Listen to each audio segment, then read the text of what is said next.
मित्रांनो नमस्कार। आज रविवार तारीख किती हो?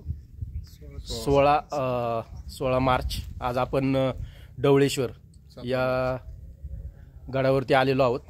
मागे पाहू शकता ढवळेश्वराचं मंदिर, समोरच बोलेश्वर मंदिर आहे। याबद्दल आपले मित्रमंडळी आपल्याला थोडक्यात माहिती देतील। बोला। नमस्कार। एकदा आता ह्या रविवारी आम्ही या ठिकाणी ट्रेकला आलेलो आहे। साधारण उरुळी कांचनपासून एक 8-9 किलोमीटरवरती हा ट्रेक पडतो आणि एकदा अवश्य सगळ्यांनी या अर्धा तासाची एक अशी उंचावरती चढाई केल्यानंतर आपण ह्या ठिकाणी मंदिरामध्ये येतो। या मंदिरामध्ये येण्यासाठी आंबळे गावातून एक रस्ता येतो आणि इकडून डाळिंब गावातून एक रस्ता येतो। तर अतिशय निसर्गरम्य वातावरणामध्ये या ठिकाणी आपण बघू शकता महादेवाचं मंदिर आहे आणि या ट्रेक करण्यासाठी अतिशय चांगला व्यायामसुद्धा होतो आणि एक दर्शनाचा एक प्राचीन मंदिराचा लाभसुद्धा होतो।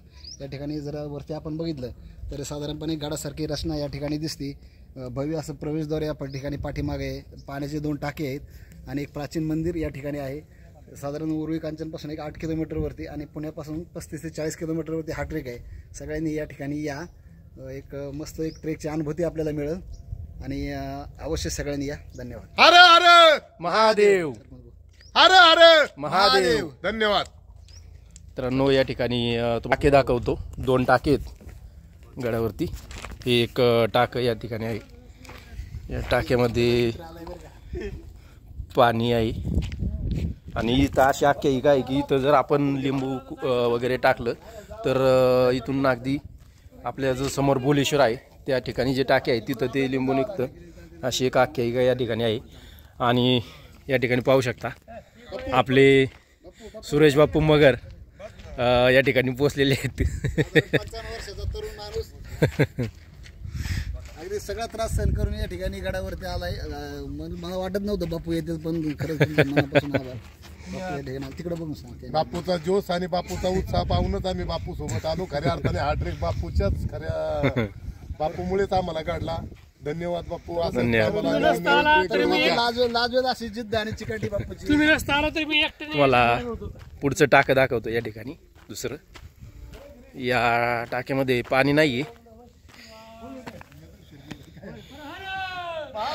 इथं कमानीचं काम चालू आहे। समोर एक कशाचं तरी मला वाटतं एक काम चालू आहे दुसरं, आणि मागे एक महादेवाचं छोटंसं मंदिर आणि हे अतिशय सुंदर असं मंदिर या ठिकाणी बांधलेलं आहे महादेवाचं।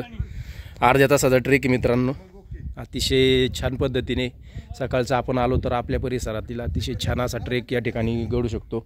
व्यायामाच्या दृष्टीने खूप चांगला असं निसर्गरम्य ठिकाणी या ठिकाणी या बाजूला आंबळे गाव आहे। खरं तर ढवळेश्वर हे मंदिर आंबळे गावाच्या हद्दीमध्ये येतं। पुरंदर तालुक्यातील अतिशय प्राचीन असं हे मंदिर। या समोरच्या साईडला बोलेश्वर, त्याच्यानंतर मधी कुमजाई मातेचं मंदिर आहे, त्याच्यानंतर हा ढवळेश्वरचा किल्ला, नंतर पलीकडे गेलं की मल्हारगड, गडावरून पुढं कानिपनाथाचं मंदिरावरून पुढं मग सिंहगड।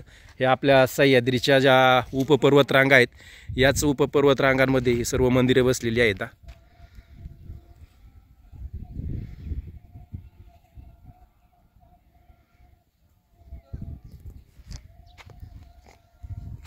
धन्यवाद।